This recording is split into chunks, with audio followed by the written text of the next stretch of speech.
ኖ ኖ መለኮት በስጋ መስቀል ላይ ተሰቅሏል ወይስ አልተሰቀለም? ተሰቅሏል። ቴንኪ የአብ መለኮትነት በስጋ መስቀል ላይ ተሰቅሎላል። እሺ በወልድ በልጁ በአንዱ በልጁ በስጋ መጥቶ ተገልጾ ተሰቀለና አዳነን። በልጁ ሞት አዳነን። እሱን አልጠየቅኩም። የአብ መለኮትነት በስጋ መስቀል ላይ ተሰቅሎልሃል ወይ እኮ አልኩህ እኮ። ያ መለኮት አንድ ነው። እኛ እኮ መለኮት አንድ ነው ብለን የምናምነው ወልድ በተለየ አካሉ መጥቶ ከሶስቱ አካል አንዱ መጥቶ በስጋ መጥቶ አደረና ከኛ ስጋ ለብሶ የኛ ኃጢአታችን በመስቀል ላይ ተሸከመ። ስለዚህ ያ መለኮቱ ምንድነው? አንድ ነው። ካብ ጋር እሱ ገባኝ። መለኮቱ አንድ ነው። አንድ ነው፣ ሁለት ነው። ማን ተሰቀለ? ቅብር ጥሴ አላልኩክም። የአብ መለኮትነት በስጋ መስቀል ላይ ተሰቅሎልሃል ወይስ አልተሰቀለልህም? እኮ ተሰቅሏል። መለኮት አንድ ነው እያልኩ እኮ ነው። መለኮት አንድ ነው። አሁን እንዴት ብዬ ላስረዳ? እኛ መለኮት አንድ ነው ብለን የአብ መለኮት ያ መለኮት አዎ መለኮት አንድ ነው እኮ። ሁለት እያረከው እኮ ነው መለኮትን። አሁን አንተ እየከፋፈልከው እኮ የአብን መለኮትነት መለኮት አንድ ነው። መንፈስ አንድ ስለሆነ የአብን መለኮትነት በስጋ ተሰቅሎልሃል። ማሻአላ በቃ። ስለዚህ አብን ተሰቅሎልሃል በአምላክነቱ ማለት ነው። ለአንተ ኃጢአት አይደለም እንደዛ አይደለም። መለኮት አንድ ነው ብለን ነው የምናምነው። መለኮት እኮ አንድ ከሆነ የአብን ተሰቅሏል ማለት ነው። ይኸውልህ ክርስቶስ በስጋ ነው መጥቶ በተለየ አካሉ በስጋ መጥቶ የተሰቀለው። መለኮት አንድ ነው። ላቅልልክ አብ መለኮት ነው ወይስ አይደለም? አብ ይኸውልህ እዚህ ጋር አሁን ብዙ ምስጢር አለ። ለምሳሌ እዚህ ጋር ስላሴ አብ መለኮት ነው ወይስ አይደለም? አብ አባት ነው። ወልድ ወይ ደግሞ ልጅ ነው። መለኮት ነው ወይስ አይደለም? አይ ነው አብ መለኮት ነው ወይስ አይደለም? መለኮት አንድ ነው። አብ አባት ተባለ እንጂ መለኮት ነው። ኖ እኔ የጠየኩት ጥያቄ አብ መለኮት ነው ወይስ አይደለም? መለኮት ነው እንዴ? ቴንኪው። አብ የተባለው መለኮት ለአንተ ኃጢአት ተሰቅሏል። መለኮት እኮ አንድ ነው እያልኩ ነው። ሁለት መለኮት እያረከው እኮ ነው። አብ መለኮት ወልድ መለኮት አይደለም። አንድ ነው እያልኩ ነው። ችግር አንድ ናቸው። መለኮት አብ ተሰቅሎልሃል። እሱ መለኮት አብ በስጋው አልተሰቀለም። እንደዛ ነው የሚባለው። ተዘስ አብ በስጋው መጥቶ ተሰቅሎልሃል። ኖ አልጠየኩም። አብ የሚባለው መለኮት አልተሰቀለም። አዎ በስጋው ወልድ ብቻ ነው በተለየ አካሉ መጥቶ። ስለዚህ አብ የሚባለው መለኮት አልተሰቀለም። ያልተሰቀለ መለኮት አለ አይደለም? መለኮት አንድ እኮ ነው የምልህ። መለኮት መቼም አልተሰቀለም። በስጋ መጥቶ ስጋውን ሰቀሉት እንጂ መለኮት የማይጨበጥም የማይዳሰስ ነው መለኮት። ኦኬ አብ የሚባለው መለኮት በስጋ አብ የሚባለው መለኮት በስጋ ተሰቅሏል። በመንፈስ ግን ይሄው ነው እኮ ነው የሚለው። ኖ አይደለም። አብ የሚባለው መለኮት በስጋ ተሰቅሏል። አልተሰቀለም። ወልድ በተለየ አካሉ መጥቶ ተሰቀል እያልኩ እየደቀምኩልህ እኮ ነው። ያልተሰቀለ ጥያቄ ቆይሽ በቃ አንድ ደቂቃ ልስጥክን አውራበት። አሁን ያወራንበት እኔም አንድ ደቂቃ ወስጄ የራሴን እንትን እሰራለሁ። ወደ ጥያቄ ክንገባለን። እሺ ወደ ጥያቄ ልግባ ከፈቀድክልኝ ነው። በዚህ ልመልስልህ ነው። የአሁኑን አብራራው። ያው አንድ ደቂቃ አለክ። የአሁኑን አብራራውና እኔም አንድ ደቂቃ ወስጄ አብራራለሁ። እሺ አሁን አንተ የምትለው የሚለው ያለ አብ መለኮት መጥቶ ተሰቅሏል ነው የሚለው። አብ መለኮት እንደዛ አይደለም። አብ የብቻ መለኮት ወልድ የብቻ መለኮት አይደለም። መለኮት አንድ ነው። ነገር ግን በተለየ አካሉ ወልድ ክርስቶስ ወደ ምድር መጥቶ ስለ ሰው ኃጢአት ሞተ። ያም ደግሞ የሞተ ምንድነው? በስጋው ነው። በስጋ ሞተ፣ በመንፈስ ግን ይሄው ነው። በሲኦል ለነበሩት ሄዶ ሰበከላቸው ተብሎ የተነገረው ወልድ ክርስቶስ በስጋ ሲሞት ሲኦል ለነበሩት ሄዶ ግን ነፍሳት ግን የምስራች ብሎ ሰብኮላቸዋል። እና ክርስቶስ በተለየ አካሉ ወደዚህ ምድር መጥቶ በስጋ ሞተ እንጂ መለኮት አልሞተም። ነገር ግን ያ መለኮት ምንድነው? አንድ ነው። አሞተልህ መንፈስ ቅዱስ ሞተልህ የሚል ነገር የለም። መለኮት አንድ ነው። ነገር ግን ክርስቶስ ወልድ በተለየ አካሉ ከሶስት አካላት አንዱ ወልድ ክርስቶስ ወደ ምድር መጥቶ ከድንግል ማርያም ስጋ ነስቶ የሰውን ኃጢአት በመስቀል ላይ ተሸክሞ የሰውን ልጅ ከእግዚአብሔር ጋር ተለይቶ የነበረውን የጥል ግድግዳ አፍርሶ ክርስቶስ በመንግስቱ ተቀምጧል። አሁን ተመልሶ ሄዶ ማለት ይሄን ለማለት ነው። እኔ ግን ጥያቄ አለኝ። ከፈቀድክልኝ ትጠይቃለህ። እኔ ደግሞ ማጠቃለያ ልስራበት ያሁኑ ላይ ማለት ነው። አሁን እንግዲህ እየሰማችሁ ነው። ትዝብቱን ለእናንተ ነው የምትወላችሁ። ሁለት የተለያየ ነገር አንድ አድርጎ እየተወራልን ያለው ምንድነው? አብ የሚባል መለኮት አለ። ገባችሁ አይደለም? ይሄ አብ የሚባለው መለኮት በስጋ መስቀል ላይ አልተሰቀለም። ገባችሁ አይደለም? በቃ ክሊርሊ ማለት ነው። ይሄ መለኮት አብ የሚባለው መለኮት አልተሰቀለም። ወደዛ ወደዚህ የለም። መንፈስ ቅዱስ የሚባል መለኮት አለም፣ እሱም አልተሰቀለም። ከዛ አንድ ነው ይሉናል። ኦኬ አንድ ከሆነ ታዲያ ይሄ አብ የሚባለው መለኮት ተሰቅሏል ሲሉን አልተሰቀለም ይሉናል። ኦኬ አንዱ መለኮት ተሰቅሏል ይሉናል። እንደገና ደግሞ አንዱ መለኮት ደግሞ ተሰቅሏል ይሉናል። እንዴት እንደምንረዳው አላውቅም። ቆይ እኔ እያወራሁ አይደለም? መች ጣልቃ ገባሁብህ? እኔ እኮ አንተ ስታወራ የምታወራው ነገር ጥሞኝ ወይ ልክ ሆኖ አይደለም። እና ምንድነው አንተም ታወራለህ እኔም ማወራለሁ፣ ታዳሚ የራሱን ሀሳብ ይወስድ እና ይሄንን ነው እያለን ያለ ነው። እንዴት እንደሚገባቸው እኔ አይዱን እኔ አላቅም። አሁን ወደ ጥያቄ መሄድ ትችላለህ። ፈቀድክልኝ? የቅድሟን እና አንድ ጥያቄ ጨምራለሁ ከፈቀድክልኝ ከይቅርታ ጋር አንድ ጥያቄ ጠይቅና እኛም አንድ ጥያቄ ጠይቀን ወደ ቀጣይ ጥያቄ ትሄዳለህ። እሺ ለኢሳን ከድንግል ማርያም ያላባት አላህ ፈጥሮታል። እውነት ነው፣ ግልጽ ነው። አላህ ደግሞ ያለ ሚስት ልጅ መውለድ አይችልም ወይ ማለት እዚህ ጋር ልጅ የሌለችው ሲሆን እንዴት ሚስት የሌለችው ሲሆን እንዴት ልጅ ይኖረዋል ብሎ የተጻፈው ምንን ለማመልከት ነው? ማለት ያለ ሚስት መውለድ አይችልም ለማለት ነው ወይስ ይሄን ብታብራራ? እኮ ጥቅሱን አውጣውና እያነበብን ነው እንበል። እሺ ሱራ 601 ላይ እኮ አንብቦ ማሂር መክፈት ትችላለህ? ቢከፍቱልኝ መክፈት እችላለሁ። ጥያቄ ያለው ነው። ክፈተውና እሱ እሺ። ምዕራፍ ስንት ቁጥር ስንት? ችግር የለው። ምዕራፍ 6 ከ101 ላይ እሺ። ሱረቱል አንዓም 101 ላይ እሺ።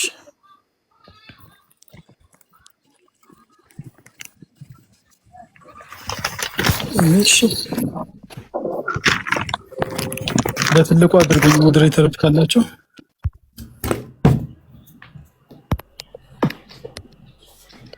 ይኸው ይታያል። እሺ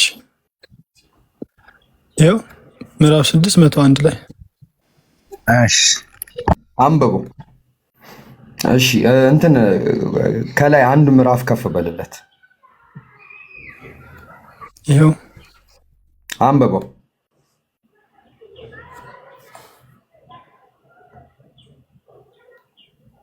ማርያም አለክ አነበብኩኝ። ይቅርታ ሚውት አድርጌ ነው። ለአላህም አጋንንትን የሰጠራቸው ሲሆን በመታዘዝ ተጋሪዎች አደረጉ። በመታዘዛቸው አብረው ተጋሪዎች አደረጉ። ወንዶች ልጆችና ሴቶች ልጆች ወደዚህኛው ዞር አድርግልኝ። ልጆችንም ያለ ዕውቀት ለእነርሱ ቀጠፉ። የአጋንንት ልጆች ናቸው። እዚህ ጋር እሺ ለእርሱ ቀጠፉ። እሺ ራት የተገባው ከሚሉት ነገር የላቀ ነው። እሺ ምንድነው እዚህ ጋር ምንድነው የተረዳከው? እዚህ ጋር ላይለ አጋንንት ናቸው እንደዚህ ያሉ አይደለ? ኖ አይደለም። ተራቸው ሲሆኑ መታዘዝ ተጋሪዎች አደረጉ አይደል የሚለው? እሺ አኮ ምን አሉ? ኢማ ለአላህም ይላል አጋንንትን የፈጠራቸው ሲሆን በመታዘዝ ተጋሪዎችን አደረጉ አለ። አላህ ላይ የሚያጋሩትን አደረጉ አለ ካለ በኋላ ወንዶች አጋንንቶች ናቸው እንዲያደርጉ መታዘዝን ኢማ ለአላህ ተጋሪዎቹ እነማን ናቸው? አጋንንቶች ምንድን ያደርጉ? እሺ ኢማ መሰለህ እዚህ ጋር እያለክ ያለው ጥቅስ አላህ ላይ ተጋሪዎች አደረጉ የሚያሻርኩት ማለት ነው። ከአላህ ሌላ አምላክ አለ የሚል አደረጉ ነው እያለክ ያለው። ከዛ ወደታች ነው አጋንንቶች ነው ያደረጉ ማለት ነው አይደል? ከማን ጋር ነው እንደዚህ ያደረጉ አጋንንቶች? ተጋሪዎች ይሄው ሊነግርህ እኮ ነው። ይቀጥልና ሊነግርህ እኮ ነው እየወረደ ሊነግርህ እኮ ነው። ከዛ ወደዚህ አድርጎ ማሄድ ልጆች ምን ጨርሰው እናንተ እኮ ላይ ነው የምናለው። እሺ አውርዶ ትንሽ ማሄድ ዝቅ አድርገውና እኔው እስከመጨረሻው ክፍል እኮ አላየነው። እናንብበው እንደዚህ ላይ ቁጥር ስንት ላደርግልህ? ቆይ ማርያም አንዴ ቅድም ያነበብከው ላይ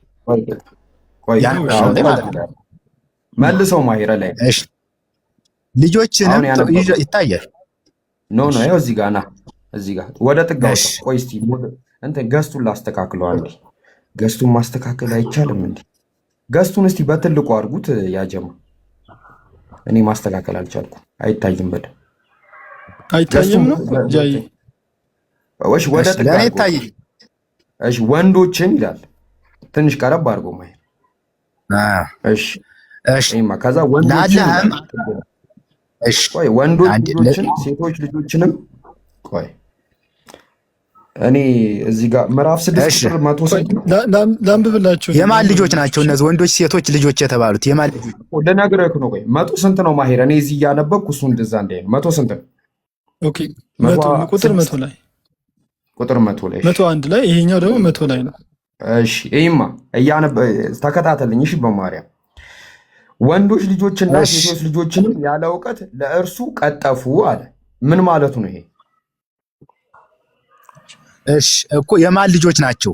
አሁን መጀመሪያ ፈጠርን ያለው አጋንንቶችን አይደል? ከላይ ተጋሪዎች ምናምን ያላቸው የጠቀሳቸው እነዚህ ወንዶች ልጆች ሴቶች ልጆች የተባሉት የማን ልጆች ናቸው?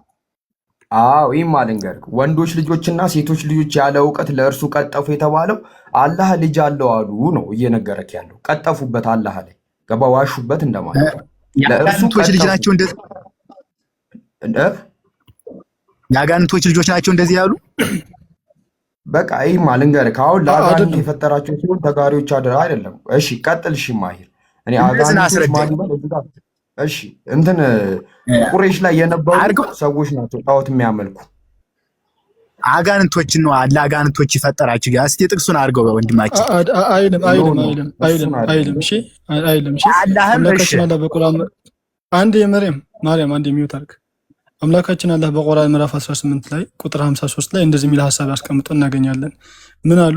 በዛን ጊዜ የነበሩ ቁረይሾች ወይ ደግሞ ጣዖት አጋሪያኖች ምን ብለው ያምኑ ነበረ? ከሌላ ሰው ጋር ወይ ደግሞ ከጅኒዎች ጋር ወይ ከአጋንንት ጋር በመሆን አምላካችን አላህ ያጋሩ ነበር። ከነሱ ጋር ሆነው ሽርክ ይፈጽሙ ነበር። አምላካችን አላህ ምን ብሎ ተናገረ? በቁርአን ምዕራፍ 18 ቁጥር 50 ላይ ቆይ ላውጣልሽ። እንደዚህ የሚል ሐሳብ አቀምጣል። ለመላእክትም ለአደም ስገዱ ባልናቸው ጊዜ የሆነውን አስታውስ፣ ወዲያውም ሰገዱ፣ ኢብሊስ ብቻ ሲቀራል። ከዛ በኋላ እዚህ ጋር ከአጋንንት ሆኑ የሚላቸው ምንድነው? የዚህን ሰው ስራ ሰሩ፣ የዚህን አካል ስራ አደረጉ ነው። ከጋኔን ጎሳ ነበረ፣ ከጌታውም ትእዛዝ ወጣ። እሱንም ዘሮችንም እነርሱ ለእናንተ ጠላቶች ሲሆኑ ከእኔ ላይ ረዳት አድርጋችሁ ትይዛላችሁ፣ ለበዳዮችም ልዋጭነት ከፍ አለ።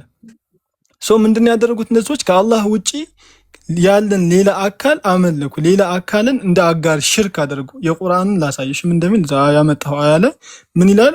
ወጀዐልና ሹረካአ ነው የሚለው። ሽርክን ያደረጉት በአላህ ላይ ሌላን ነው ያጋሩት። እነዚህ አካላቶች ምን ብለው ነው ያጋሩት? በአላህ ላይ የቀጠፉት ምን ብለው ነው ስትል ወንዶችና ወንዶች ልጆቻችንና አንዴ የሚውታርክ አንዴ ወንዶች ልጆቻችንና ሴት ልጆቻችንም ያለ ዕውቀት ለእርሱ ቀጠፉ፣ አላህ ጥራት የተገባው ከሚሉት ነገር የላቀ ነው። እነዚህ ሰዎች ምን ብሎ ነበር የዛን ጊዜ የሚያስቡት? አምላክ ልጅ አለው ብሎ ያስቡ ነበር። ከዛ በኋላ እሱ ብቻ አይደለም ልጅ ያለው ደግሞ ሚስት ነበረችው፣ አምላክ ሚስት አለችው ብሎ ያስቡ ነበር። ለዛ ነው አምላካችን አላህ እዛ ቁጥር 101 ላይ ዝቅ ብሎ ምን ብሎ የመለሰላቸው? እሱ ሰማያትን ምድርን ያለ ብጤ ፈጣሪ ነው አለ። ለእርሱ ሚስት የሚለው ለራሱ የትርጉም እየተሳሳተ ነው። ሚስት የሚለው ለራሱ የተሳሳተ ትርጉም ነው። ሚስት የሚለው ቃሉ ለራሱ አረበኛው ሰሒባህ የሚለው አጋር በሚል ነው የሚመጣው። ኦኬ ወይ ደግሞ ይሄ እንደዚህ ቅርብ የሆነ ከሱ እኩል የሆነ አጋሪ በሚል ነው የሚመጣው ሰሒባ የሚለው። አንዴ ሚዩት አድርጋ አዳምጥ። አንዴ ሚዩት አድርጋ ቃሉ ለራሱ ይሄ አረበኛው የአማርኛው ትርጉም ሌላ አቻ ስላጡለት ነው እንጂ ሰሒብ ማለት አጋር ማለት። ለምሳሌ እኔና ጃይኮ ሰሒብ ነን ካልን እኔና ጃኮ እንደዚህ የቅርብ ወዳጆች ነን፣ የቅርብ ጓደኛሞች ነን ማለት ነው። እሱ እኮ ሰሒቤ ነው ካል አጋሬ ነው፣ በቃ የቅርብ ጓደኛዬ ነው ማለት ነው እንጂ ሚስት የሚል ትርጉም የለውም በመጀመሪያው ደረጃ ማለት ነው። ከዛ በኋላ ምን አለው? ሰማያትና ምድርን ያለ ቢጤ ይፈጠራል። ዘጋው እዚህ ጋር ምን ብሎ ዘጋው? ያለ ቢጤ ይፈጠራል። ምንም ነገር ሳይኖር ሰማይና ምድርን ፈጠረ። ምንም ነገር ምንም ብጤ የለውም፣ ምንም አጋር የለውም፣ ምንም አጋሪ የለውም ብሎ ዘጋው። እዚህ ጋር 4 ነጥብ አድርጎ ዳን። ከዛ በኋላ ምን አለ? እነዚህ ቁጥር 100 ላይ አምላክ ልጅ ያለው ደግሞ ሚስት ስላለው ነው ብሎ የሚያምኑትን ሰዎች ምን ብሎ ተናገራቸው? ለእርሱ ሚስት የሌለችው ሲሆን እንዴት ለእርሱ ልጅ ሊኖረው ነገርንም ሁሉ ፈጠራል። እናንተ እንደምታስቡት አምላክ ሚስት አለው ብላችሁ የምታስቡ ከሆነ እንዴት ነው ታዲያ አምላክ አላህ Subhanahu Wa Ta'ala ልጅ ሳይኖረው ይሄንን ሁሉ ሚስት ሳይኖረው ይሄን ሁሉ ዓለምን የፈጠረ አጋሪ ሳይኖረው ከሱ ጎን ማንም ሳይኖር ታዲያ እንዴት ፈጠረ ብሎ ቻሌንጅ እያደረጋቸው ነው። እሱም ነገሩን ሁሉ አዋቂ ነው አምላካችን አላህ ሲናገር። እዚህ ጋር አሁን ቻሌንጅ ነው ያደረጋቸው። እናንተ እንደምትሉት ሰማይና ምድርን ለመፍጠር እናንተ እንደምትሉት ይሄ አጽናፈ ዓለምን ለማቆም አጋሪ የሚያስፈልግ ከሆነ ከጎን ሌላ አካል የሚያስፈልግ ከሆነ ታዲያ እንዴት አላህ አጋሪ ሳይኖረው ይሄን ሁሉ ነገር ፈጠረ? እንዴት ይሄን ሁሉ ነገር ፈጠረ ብሎ አምላካችን አላህ ቻሌንጅ እያደረጋቸው ነው። እነዚህን ሰዎች ተሳስታችኋል ቢኖረው የሚለው ለራሱ የቃሉ ቢኖረው የሚለው ለራሱ አንድ ማለት የሚውት አርግ ቢኖር አዳምጥ እሺ፣ ለማወቅ ከሆነ አዳምጥ እሺ። መዝሙረ ዳዊት ቁጥር 90 ላይ ሁሉን መርምሩ ወቁ ይላል። ዝም ብለህ ረጋ ብለህ አዳምጥ። ምን አለ አምላካችን አለ? ቢኖረው ለራሱ የሚለው ይሄ ኢፍ ኮንዲሽኑ እንደሌለው ነው የሚያመላክተው። እንደሌለው ያመላክታል። ለምሳሌ እኔ ጃን ብሆን እኮ የጃን ሚስት አገባት ነበር ብል እኔ ጃ አይደለሁም ነው ባጭሩ። ጃ አላገባም እንጂ አግብቷል። እኔ ጃ አይደለሁም ነው መልእክቱ። አንዴ ሚዩት አድርግ። እኔ ጃ አይደለሁም ሐሳብ ላይ ልጨምርለት የሐሳቡ በደም ግልጽ እንዲሆንልህ ማርያም አላህ አሁን እኮ እየጠየቅኩልህ ነበር። አሁን እሱ ብቻ ያለውን እኮ ልመልስልህ እኔ ልመልስልህና እሱ ላይ ልጨምርልህና ትቀጥላለህ። አሁንም ማለት መሰለክም አላህ መልስ ነው እየሰጣቸው ያለው በቃ አይደለ? እነዛ አላህ ጋር አለው ልጅም አለው ብሎ እሱ ላይ ለቀጠፉበት ሰዎች መልስ ነው እየሰጠ ያለው። ለምሳሌ ምን አልኩት መሰለህ አንተ እንትን አለ የሚንኮሻኮሽ ድምፅ አለ ወይ እንትን ተመልሼ ልግባ። እቺን እንጨርስ። እሺ ስለዚህ ምን አሁን ለምሳሌ አንተ እኔ ምን አልከኝ? ለምሳሌ ምን አልከኝ መሰለህ አንተ እኔ ለምሳሌ ዚምባብዌ ነው ያለሁት፣ አንተ ደግሞ ማዳጋስካር ነው ያለከው። ከዛ ማዳጋስካር ነው ያለከው። ከዛ በኋላ በ5 ደቂቃ ውስጥ ድረስ አልከኝ። በ5 ደቂቃ ውስጥ ድረስ ስትለኝ ከዛ እኔ ምን አልኩ መሰለህ እኔ አውሮፕላን የሌለኝ ስሆን እንዴት በ5 ደቂቃ ውስጥ አንተ ጋር ደርሳለሁ? ገባ? ሁለቱንም ነው እያፈረስኩብህ ያለሁት። ገባ አይደል? አውሮፕላን የለኝም እንደገና ደግሞ በ5 ደቂቃ አልደርስም እያልኩህ ነው። ስለዚህ አላህ ይሄንን ሲናገር ለእኔ ሚስትም የለኝም እንደገና ደግሞ ልጅም የለኝም። ከዛ ይህንን ነገር ሲናገር ምን አለ? ከበፊት ዓለማትን ላይክ ሰማያትን ያለ ቢጤ ለብቻው የፈጠረ ነው ይላል። ቆይ ላምብልክ። ብዙ ጥያቄ ነበር። ከመውጣት በፊት ቆይ አንድ የማርያም ጸባይ ጥሩ ስለሆነ ከመውጣት በፊት ደግሞ ቅድም አንድ ጥያቄ አንስተ ነበር። ጃሱን መልስለታ። ይሄ በታሪክ መነጽር የዑዝራ ምናምን ብለህ ነበር። አንድ አሳይ ክፈትለት። እስከዛ ይሄን ሐሳብ ልጫው። አይ አትግባ። ያሳይ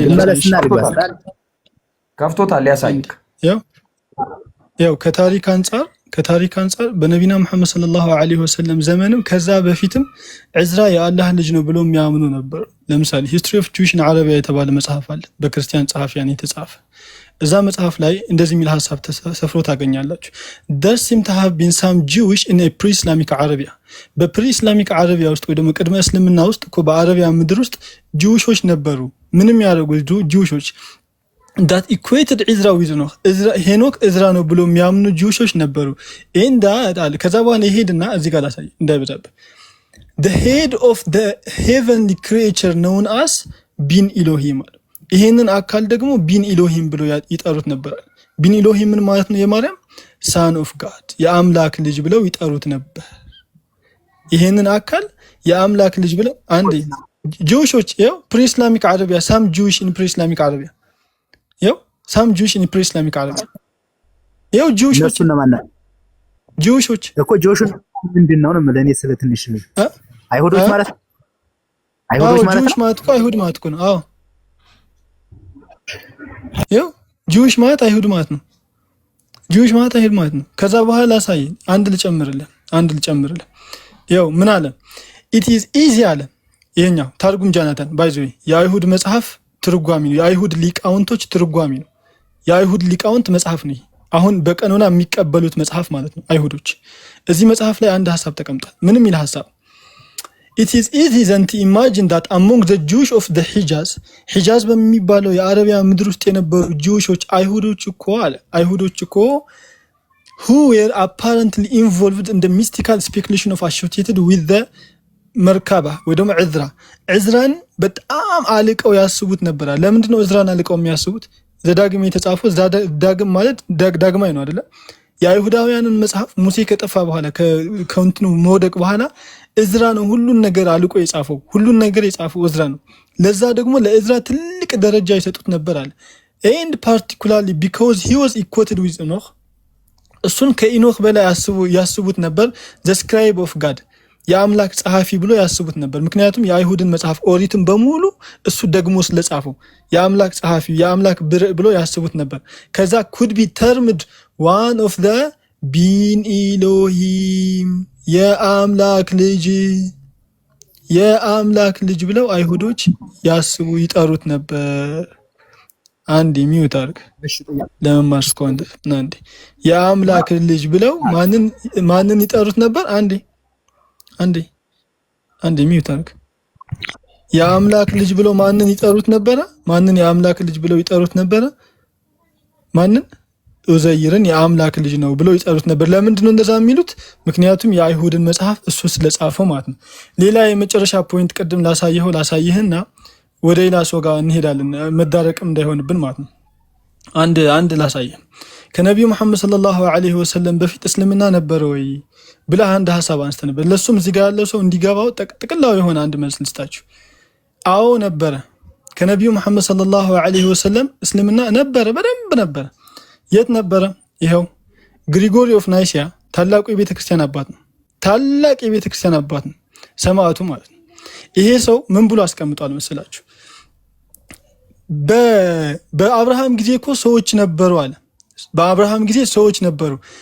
the father is always unchangeable the same being አንድ አምላክ አለ፣ እሱም ደግሞ የማይለወጥ አምላክ ነው ብሎ ያስቡ ነበር።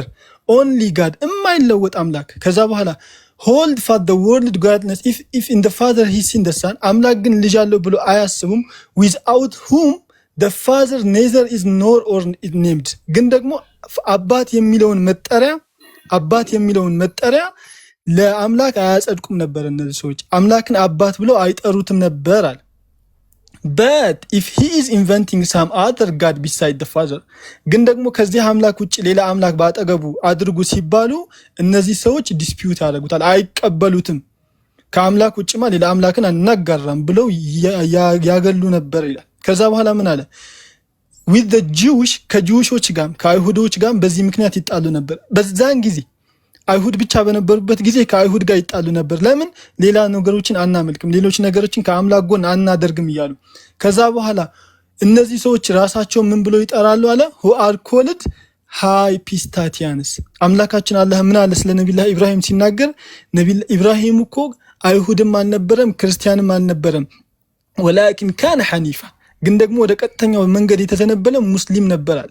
ቀጥተኛው መንገድ የሚለው ሐኒፋን እዚህ ጋር በተመሳሳይ በእንግሊዝኛው ሃይፖስታተንስ ብሎ አስቀምጦታል። ከዛ በኋላ ምን አለ? እዚህ ጋር በደንብ ፖይንት የምትይዙት between whom and the Christian there is a difference እነሱ ሰዎች ክርስቲያንም አልነበሩም፣ ከክርስቲያን ጋር በጣም የተለዩ ማህበረሰብ ነበሩ። አሁን እኛ እንደምናምነው አያምኑም እነሱ። ይሄን የሚለው ያንተ የቤተክርስቲያን አባት ነው። እኛ ከምናምነው ሐሳብ ጋር በጭራሽ አያምኑም እነሱ። ከአይሁዶች ጋርም አይስማሙም። ምክንያቱም the acknowledge that there is God አንድ አምላክ አለ whom they term the highest ከሁሉም የላቀ የሆነ አሰመድ የሆነ አልማይቲ በላጭ የሆነ but not admit that he is father ነገር ግን አምላክ ልጅ አለው ብሎ አያምኑም፣ ልክኛ ሙስሊሞች እንደምናምኑ። ስለዚህ እነዚህ ሰዎች በአብርሃም ጊዜ የነበሩ ሰዎች አብርሃምንም ጨምሮ አይሁድም አይደሉም ክርስቲያንም አይደሉም፣ ግን ደግሞ አንድን አምላክ ብቻ በብቸኝነት የሚያመልኩ ነበሩ። አምላክ የሚለውን ደግሞ አባት ብለው እሺ በቃ ወንድማችን አንዴ አዋቅለሸለሸ አንዴ ያዳምጥ። አምላክ የሚለውን አንዴ ያዳምጥ። ሰው እየሩጣችሁ እሺ ሰላም አለይኩም ወይ ሁሴን አንዴ ሰው እየላችሁ አንድ ታሳቡ ብቻ አዳምጥ። ማርያም አጥር አድርገህ እንትን በለው እንዳታቋርጥ። እሺ እሱ አታቋርጠኝ የሚለው አይ ለምዝጊያ ነው።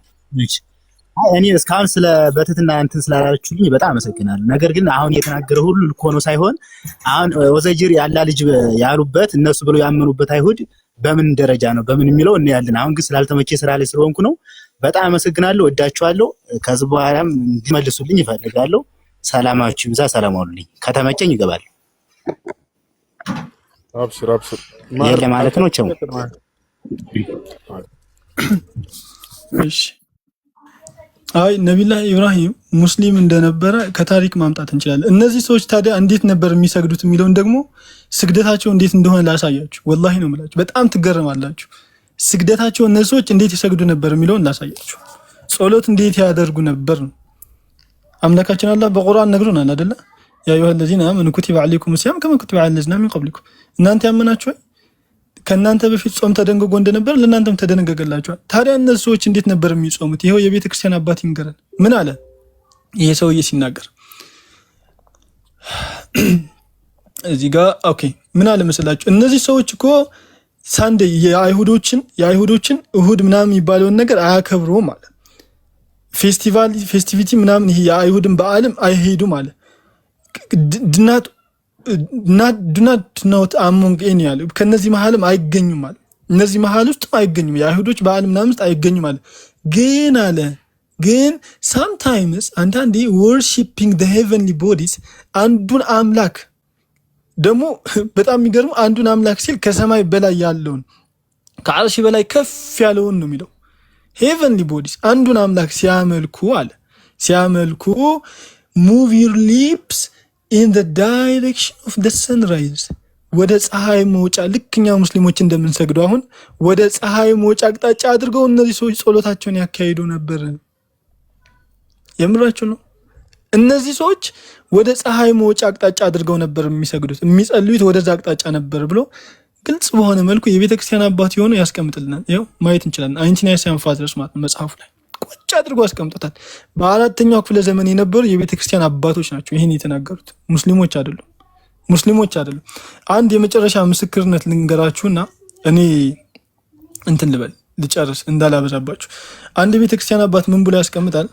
ልክ አለ ልክ አይሁዶች ልክ ይሄ ቆይ ልክፈትላችሁ ቃል በቃል እንዳነብላችሁ ልክ ሙሴ አይሁዳውያንን ከጣዖት አምልኮ አውጥቶ ለአንድ አምላክ እንዲገዙ እንዳደረጋቸው ሙሐመድም እንትን አድርጎ ወደ አንድ አምላክ ተጣርቷል። ይኸው ኑ ላሳያችሁ።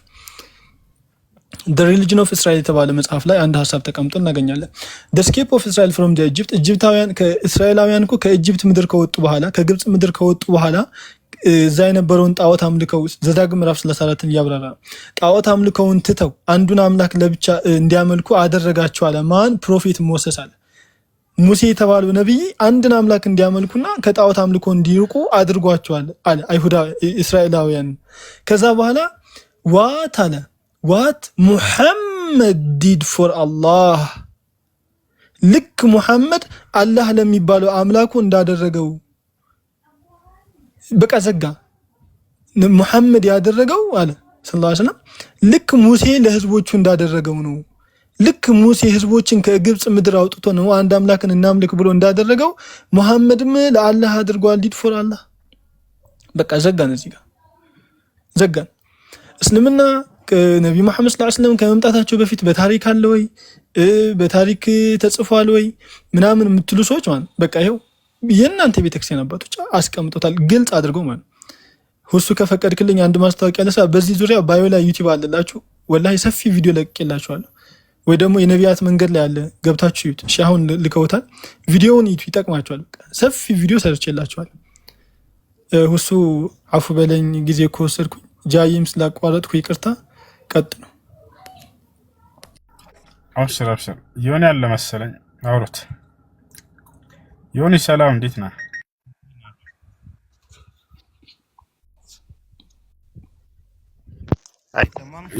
ይሁን ያለ ይሰማል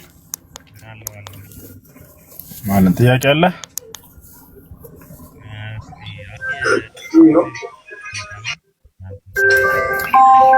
ምን አልከኝ?